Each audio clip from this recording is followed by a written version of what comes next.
ជាពោតសកូថ្មីណាខ្ទិះដើមខ្ទិះចុងសកូភ្នែកថយ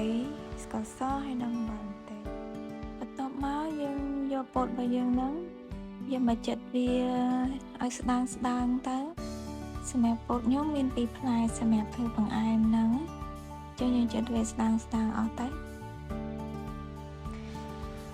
សម្រាប់ពោត2ផ្លែខ្ញុំចិតបានប៉ុណ្ណេះពោតនេះយើងអាចបុកថែមក៏បានអត់ក៏បានតែសម្រាប់ខ្ញុំមិនបុកថែមទេខ្ញុំចិតយកហ្មងប៉ុណ្ណឹងអញ្ចឹងណា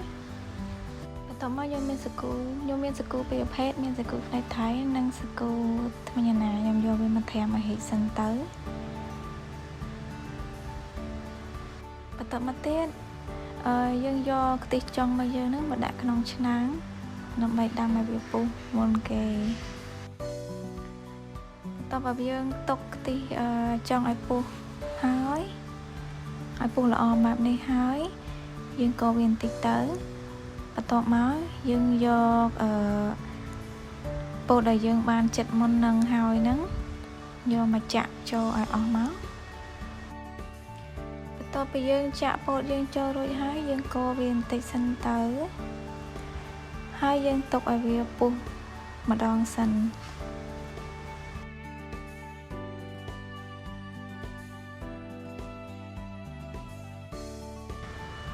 បន្ទាប់ពីវាពុះរួចហើយយើងយកសកូដែលយើងបានត្រាំមុនហ្នឹង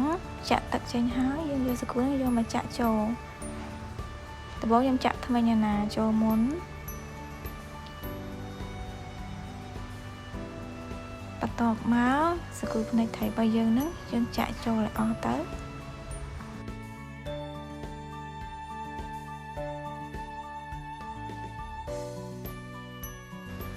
បន្ទាប់ពីចាក់ចូលអស់ហើយយើងកូរវាឲ្យសព្វបន្តិចសិន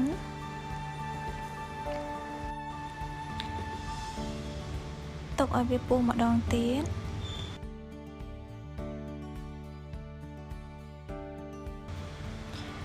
បន្ទាប់ពីពុះម្ដងទៀតហើយយើងដាក់ស្ករសយើងចូលទៅសម្រាប់ស្ករសយើងដាក់តាមចំណង់ចំណូលចិត្តបើយើងចង់ផ្អែមដាក់ស្ករឲ្យច្រើនបន្តិចតែសម្រាប់ខ្ញុំប៉ុណ្ណឹងល្មមហីបន្ទាប់ពីដាក់ស្ករហើយខ្ញុំបន្ថែមជាមួយនឹងអំបិលមួយចុងស្លាបព្រាដើម្បីឲ្យវាមានរសជាតិផ្អែមមុត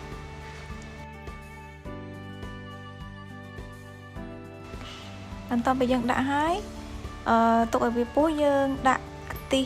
ដើមរបស់យើងចូលឲ្យអស់មក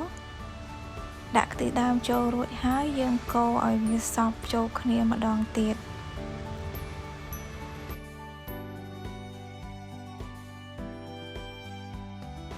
បន្ទាប់ពីកូរហើយយើងទុកឲ្យវាពុះម្ដងទៀតសិនទៅពេលដែលពុះរួចហើយបង្អែមរបស់យើងគឺបានរួចរាល់ហើយយើងអាចផ្លត់ភ្លើងទុកឲ្យវាចុះត្រជាក់បន្តិចសិនហើយអាចដួសញ៉ាំបាន